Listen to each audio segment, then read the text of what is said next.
पालघर जिल्ह्यातील बोईसर तारापूर औद्योगिक वसाहतीमध्ये गेल्या अनेक वर्षापासून शेतीसाठी वापरणारा युरियाचा आहे तो मोठ्या प्रमाणात गैरवापर जो आहे तो होत आहे।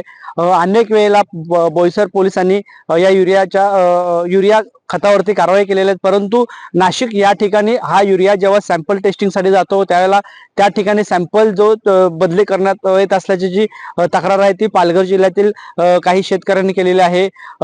गेल्या 2 दिवसापूर्वी बोईसर पोलिसांनी नाशिक वरून शेतीसाठी जो वापरणारा युरिया जो आहे तो बोईसरला येत असल्याची माहिती आहे ती बोईसर पोलिसांना भेटली होती। त्यानंतर बोईसर पोलिसांनी सापळा रचून या युरियावरती कारवाई केली।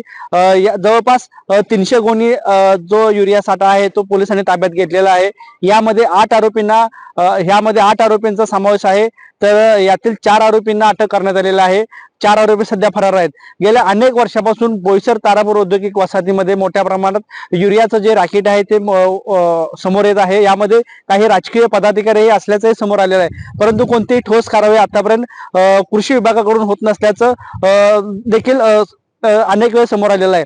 त्याच पद्धतीने आता बोईसर पोलिसांनी ही कारवाई केलेली आहे। यामध्ये अनेक राजकीय नेते यांचाही सहभाग असण्याची जी शक्यता आहे ती वर्तवण्यात येत आहे।